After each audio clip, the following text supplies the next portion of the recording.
19 sur 21, c'est à valoriser.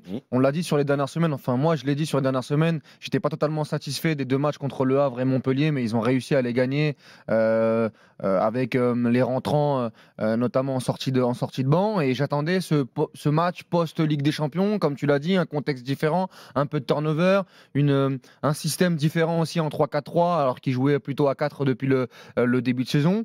La première mi-temps, ils sont clairement au-dessus de Rennes, hein, mais, même après l'égalisation de Ludo Blas, ils repartent de l'avant et ils se procurent des situations. Et puis même dans l'impression visuelle, on sent qu'ils sont vraiment supérieurs à Rennes. En deuxième mi-temps, c'est moins le cas, où je trouve que Rennes aurait mérité un match nul par rapport à la production. Ils ont beaucoup reculé, mais même en reculant, j'ai trouvé qu'il y a une solidité défensive qui est en train de naître dans cette saison. 3 buts encaissés depuis le début de saison. On parlait beaucoup de la fragilité et de la naïveté défensive de Monaco sur les dernières années. On parlait du matériel offensif qui était impressionnant. Là, quand tu vois la perf de Thilo Kehrer ce soir, impressionnant, celle de Singo. Singo, je l'ai trouvé monstrueux ce soir dans la surface de réparation. Un aimant à ballon, à chaque fois il était là bien placé. Maouissa qui a aussi fait plutôt un bon match. Et puis devant, tu as Ben Seguir qui a régalé toute la première mi-temps jusqu'à sa sortie où ça a vraiment été le lien milieu-attaque et qui a fait beaucoup de bien à cette équipe de Monaco. Moi, je disais, c'est un test important pour Monaco ce soir, à mes yeux, dans mon analyse. Et ce soir, même sans être brillant en deuxième mi-temps, ils m'ont envoyé un vrai message de compétitivité.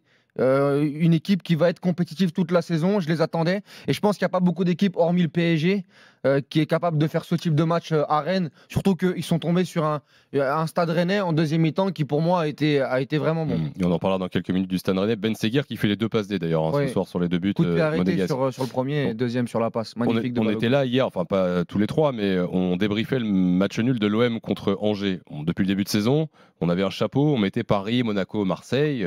Mais c'était le début de saison. Il y avait eu peut-être de l'enflammade sur certaines équipes, mais là, à 24 heures d'écart, on a vu Marseille, on voit Monaco.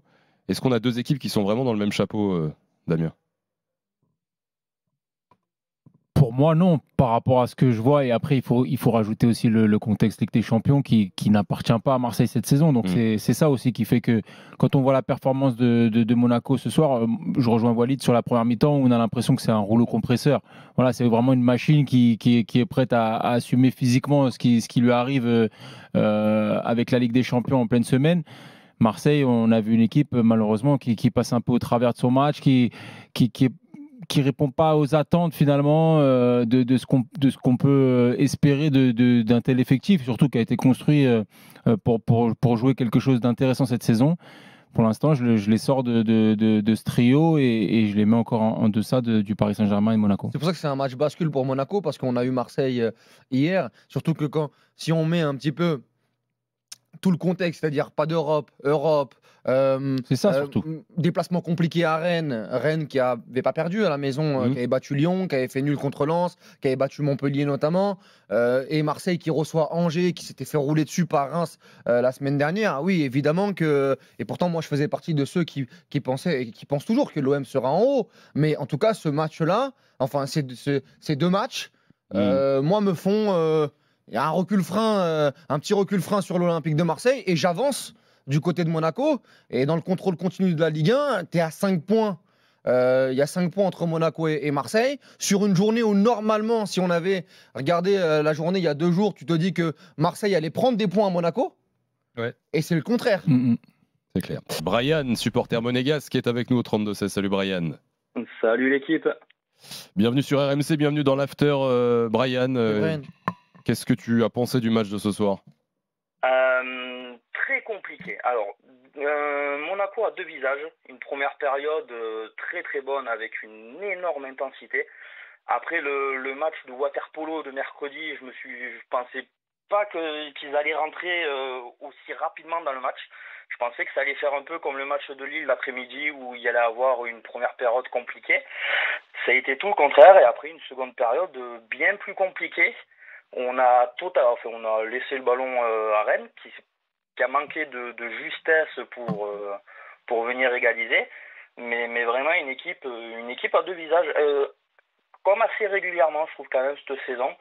où Monaco, des fois, a tendance à un peu s'arrêter de jouer quand il mène au score. C'est quoi le point faible finalement de Monaco cette saison? Parce que là, le début de saison est exceptionnel. On disait comptablement, dans le jeu, l'effectif semble quasiment complet partout. C'est quoi les limites que vous voyez au Monégasque pour l'instant? L'inefficacité peut-être devant qui peut te faire mal, mais pour l'instant, peut-être un peu de suffisance que j'avais entrevu un peu contre le Havre, mais il y avait eu pas mal de turnover de la part du coach. L'inefficacité, on l'a vu la semaine dernière contre Montpellier, où tu as quand même des grosses occasions de la part d'Embolo et tu les mets pas. On l'avait déjà vu aussi contre Saint-Étienne. Hein. Ouais, Il y a eu ouais. beaucoup de... Sur la suffisance, peut-être aussi dans la compo de départ d'Adi Houter, quand il joue face. Alors, moi, je suis content en tant que spectateur, mais quand tu vas mettre Golovin à côté de Zakaria et où en transition, sans ballon, tu peux être très, très exposé face à une. La semaine dernière. Voilà, la semaine dernière, mais tu te dis que quand il va avoir une grosse confrontation, il ne mettra pas Golovin à côté de Zakaria, on l'a bien vu ce soir. Tu as eu un déplacement compliqué, il a fait une défense à 3, il a mis Vanderson et Ouattara beaucoup plus haut, beaucoup plus haut, physique à l'intérieur. Densité physique et athlétique, que ce soit sur les côtés. Il t'a recentré Ben Seguir et Minamino derrière Balogun. Et sur la première mi-temps, tu as quand même un échantillon d'une équipe très très compétitive. Après, je suis d'accord avec Brian, on l'a dit, en deuxième mi-temps, c'est vrai que tu souffres. Est-ce que c'est voulu ? Ou est-ce que c'est Rennes qui est beaucoup mieux? Je ne sais pas, on le saura peut-être dans la conférence de presse des coachs. Mais c'est vrai que oui, tu subis, même si tu as quand même une barre de Ben Seguir à l'heure de jeu. Je crois que c'est à l'heure de jeu qui peut aussi sceller totalement la rencontre. Mais ouais, tu souffles, mais tu ne concèdes pas énormément non plus d'occasions. Oui, mais quand même, il y a beaucoup d'incursions rennaises dans la surface de réparation. Tu sens que si Rennes a un peu plus de physique, ça peut faire match nul. Mais maintenant, on va quand même retenir le positif. Moi, je ne vais pas faire le pisse froid ce soir. Dans une semaine compliquée, à 3 matchs, juste avant la trêve, c'est un résultat très très important et c'est bien. Et dans le positif, il y a un nom qui revient toutes les semaines, même 2 fois par semaine maintenant, c'est Ben Seguir. Brian Walid en parlait dans ses 3 points, mais quel début de saison aussi. Lui, il y a une, c'est exceptionnel ce qu'il fait en fait. Encore 2 passes dès ce soir, il est de tous les bons coups. Non, mais c'est un petit joyau, Ben Seguir. Moi, je me rappelle encore, c'est il y a 2 ans, son premier match qu'il fait contre Auxerre, où il met un doublé. Pour son premier match, c'était Philippe Clément, à l'époque l'entraîneur. Ce saison dernière, compliqué, notamment blessure à l'épaule, où il a dû se faire opérer. Du mal après, en seconde partie de saison, de reprendre du rythme et tout.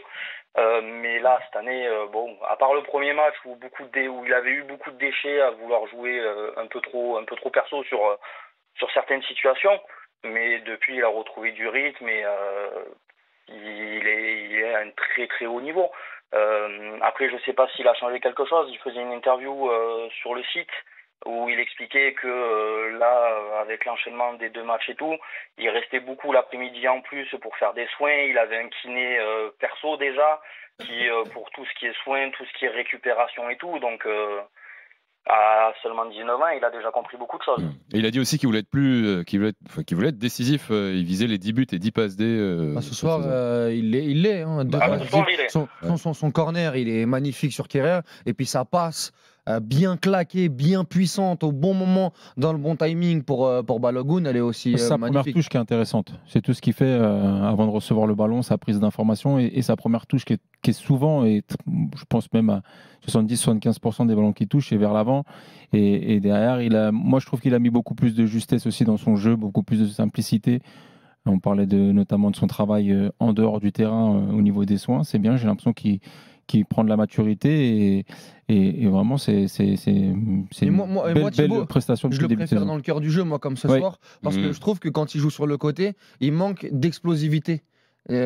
Par rapport à d'autres, il a toujours son petit coup de rein où il revient vers l'axe qui marche souvent, mais pour réimpulser derrière, il lui manque un peu de jus. Alors que quand il est dans le cœur du jeu, il a ce petit coup de rein, mais il est capable par la passe, par la vision de faire les différences. Et moi, je trouve que là, ce soir, le système, il est pas anodin dans sa performance. Parce que ce soir, c'est un peu le mec, on les a tous connus, mais moi, j'ai mon pote le dimanche qui me dit viens, on va voir un match à côté à Saint-Denis, il y a un mec, il est au-dessus. Et ce soir, tu te branches sur la télé, c'est ce mec-là. C'est-à-dire que c'est le mec qui est au-dessus pendant 1 heure de jeu. Tout ce qu'il a comme ballon, il va les rendre positifs pour son équipe. Il les bonifie, il est dans le bon ton. Il aurait pu terminer avec un but et 2 passes D. Moi, sincèrement, la perf de ce soir, c'est... Ça passe pour Balogun, il est dans l'axe. Hein. Et tu regardes sa prise de balle, c'est la première chose qu'il fait, c'est qu'il va vers l'avant et derrière la qualité, l'application en fait qu'il met dans sa passe, elle est importante pour que derrière Balogun réussisse un bon contrôle. Monaco qui va recevoir Lille après la trêve. Il y aura ensuite la réception de l'Étoile Rouge de Belgrade avant un déplacement à Nice. Voilà pour le calendrier de Monaco. Je remercie Brian d'avoir été là ce soir. Merci, à très vite Brian. À très vite, merci à vous l'équipe. Bonne soirée, bye bye. Il est 23h23, c'est l'after avec Walid, avec Damien, avec vous tous. Et ouvrons le dossier rennais quand même. Rennes qui reste 10e de Ligue 1, 7 points en 7 journées, qui pourra d'ailleurs reculer à la 12-13e place en fonction des résultats demain. Je voudrais qu'on accueille Evan tout de suite qui nous a appelé au 32-16, supporter rennais. Salut Evan. Ouais, bonsoir messieurs. Bonsoir. Salut Evan. Evan, il y a eu beaucoup de changements au club ces derniers mois. Le plus récent, c'est le changement de président hier. Oui. On en a parlé hier, l'arrivée de Pouille. Changement de directeur sportif, changement d'effectif en fait cet été. Oui. Toi, tu veux encore un peu plus de changement peut-être? Pour moi, ce match de ce soir doit être le match de l'éviction de Julien Stéphan. Voilà. Maintenant, ça suffit. Il faut s'en séparer à la trêve. C'est fini. Il faut s'en séparer, tout simplement. Qu'est-ce que ce soir ou sur ces dernières semaines, qu'est-ce que tu lui reproches? Dans le jeu, on ne comprend rien. En fait, c'est de la bouillie. Il se battent, les joueurs se battent, bon, oui, d'accord. Mais dans le jeu, on ne comprend rien. Rien. Donc voilà, maintenant ça suffit. Ça fait plusieurs mois qu'il est au club, qu'il est revenu. Ça suffit, il part. On s'est séparé de Cloarec. Stéphan doit partir maintenant. Stéphane, depuis le mois de février, les gars, 5 victoires. Depuis l'annonce de sa prolongation. Largement insuffisant. Malheureusement, si on a un minimum d'exigence, on est obligé d'être d'accord avec Evan. Avec Evan là-dessus, même si je répète, mais moi ce soir, c'est pas le pire match de Rennes. Ouais. Sur la deuxième mi-temps, je trouve qu'il mérite mieux. Mais quand on fait l'accumulation des dernières semaines, c'est vrai que ça commence à faire un peu beaucoup. Hormis l'intensité, le dépassement de fonction de certains joueurs, je trouve que il manque quelque chose dans cette équipe et qu'il faut peut-être changer quelque chose. Moi, j'avais détesté le match au Parc des Princes contre le PSG où j'avais trouvé ça, mais j'avais lu ou j'avais écouté les réactions de Gouiri ou de Ludovic Blas à la fin du match en se disant on n'était pas si loin, etc. Moi, j'avais trouvé l'écart entre les deux équipes abyssal techniquement, même dans les intentions. Et ce soir, sur la première mi-temps, on sent qu'il y a un énorme gap entre. Heureusement qu'il y a les deux frappes là, de Truffert et de Ludovic Blas pour être dangereux. En deuxième mi-temps, c'est beaucoup mieux. Mais oui, peut-être que ça peut être. Quand on voit que c'est un club qui change beaucoup de choses en ce moment, moi je l'aime bien. Hein, Julien Stéphan, on l'a reçu à Génération After, on a discuté, il parle très très bien de football. Mais quand ça prend pas, ça prend pas. Et pour l'instant, même s'il y a un contexte, il y a le fait qu'il y a eu beaucoup de changements. Mais je vois pas d'amélioration, moi je vois pas de patte et pourtant il essaie de changer de système, etc. Pour l'instant je vois rien, moi je vois pas grand chose sur la durée. Je pense que Rennes ça passera. Le problème c'est que dès qu'il y a des mauvais résultats ou qu'il y a quelque chose qui ne va pas dans un club, le fusible c'est le premier qu'on enlève, qui saute, c'est l'entraîneur. Moi je vais aller un petit peu pour sa défense, c'est que alors certes il est là depuis quelques temps, mais cet été on a changé énormément de joueurs. Ce soir il y avait encore 5 nouveaux joueurs. J'ai l'impression que pour l'instant il n'arrive pas à faire jouer son équipe comme il le voudrait, qu'il n'arrive pas à associer les joueurs comme il les voudrait. Il y a des interrogations. On voit Bourg côté droit, à un moment on le voit dans la défense à 3. Ludovic Blas qui revient en 6. En fait j'ai l'impression qu'on cherche énormément. Et malheureusement, dans le football, et on le sait, est-ce qu'on va lui laisser le temps ? C'est toujours cette question-là, est-ce qu'on va lui laisser le temps ?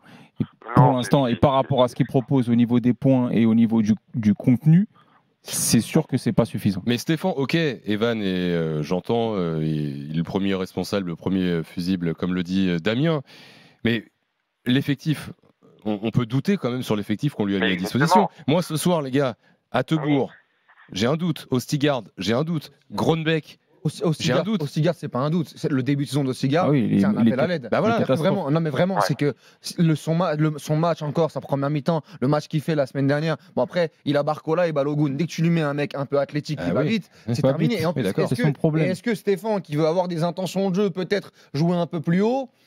est-ce qu'avec des mecs comme Ostigard qui traînent une charrette, et moi je suis bien placé pour savoir, pour en avoir une belle, à un moment donné, c'est très très compliqué. Et Ostigard, ça devait être le mec qui t'apporte expérience, le mec un peu, pas grinta, mais solide. Le taulier, quoi. Le taulier, le patron. On en est loin. Mais du coup, est-ce que. Le patron, c'est le commis du bar. Hein, est-ce que quelqu'un d'autre avec cet effectif ferait mieux que Stéphane, en fait, c'est ça? Après, le problème, c'est qu'on pourra pas dire ça éternellement, Thibaut. Oui, moi, je veux bien défendre Stéphane, mais à un moment donné, semaine après semaine, on pourra pas dire c'est la question de temps. Et tu vois, à un moment donné, là, tu as une trêve internationale, c'est la deuxième. Est-ce qu'on a vu une amélioration par rapport à la dernière? Non. On peut pas à chaque fois dire ça, tu vois, Thibaut. Moi, je veux bien, hein, mais moi, et pourtant, je te le dis, moi, ce soir, la deuxième mi-temps, il mérite mieux. Mais il mérite mieux, c'est quoi? Un nul contre Monaco à la maison? Après avoir fait un nul contre Lens, où la gestion contre Lens, les 10 dernières minutes n'avait pas été bonne du tout. Exactement. Non, mais surtout, et cette année, Evan, je sais pas ce que tu en penses, mais ce qui change vraiment par rapport aux dernières années à Rennes, c'est que, et on le disait pendant le direct avec Damien, c'est que tu as perdu, je trouve, en plus, ce panache, cette intensité qui faisait la force de Rennes. Tu disais que même des fois, ils perdaient des matchs, mais que ça allait, c'était offensif, ça allait de l'avant, etc. Et j'ai l'impression que même ça, tu l'as perdu cette saison, en fait. Oui. Moi, non, mais ça prend vraiment pas. Il faut le dire avec Stéphane. Clairement, on a l'impression que certains joueurs ont un peu lâché Stéphane. Voilà, tout simplement. Et puis, devant, ça va pas. Hein. Gouiri, Kalimundo, mais c'est pas suffisant. On l'avait vu l'année dernière. On les a gardés cet été. La rentrée de Gouiri encore ce soir après son match contre le PSG. Moi, je l'ai souvent défendu ici, mais c'est pas possible. Hein. C'est plus possible. C'est catastrophique. Moi, tu sais que ce mec-là, Gouiri, à un moment donné à Nice, où moi, je pensais que le plafond de verre était très haut quand il fait sa première saison à 15 buts. Là, je me dis, mais ce mec-là, il est capable de jouer dans beaucoup d'équipes en Europe. Il va progresser. Il était très jeune à l'époque. La trajectoire, alors, ça reste un joueur qui peut te faire 2-3 choses dans une saison. Je vais pas non plus caricaturer, mais quand même. Il y a beaucoup de matchs où tu te dis c'est insuffisant. Quoi. Ouais. Et là, en plus, tu as Grandbeck qui est sorti sur blessure, qui aurait pu t'apporter un peu de concurrence. Et j'espère que la blessure, elle n'est pas très grave. Mais ouais, hormis Ludo Blas, qui pour le coup, cette saison, par rapport à l'année dernière, moi je trouve quand même que c'est un joueur pertinent pour l'équipe et qu'il apporte, même au-delà de sa frappe. Et tu sens que la lumière, elle peut s'allumer de sa part, mais ça reste quand même... insuffisant. Après la trêve, ce sera un déplacement à Brest pour les Rennais. Donc si Stéphane survit à cette trêve, il devra se déplacer chez son voisin. S'il y a bien un match à gagner, c'est sûr. Ouais, c'est ça.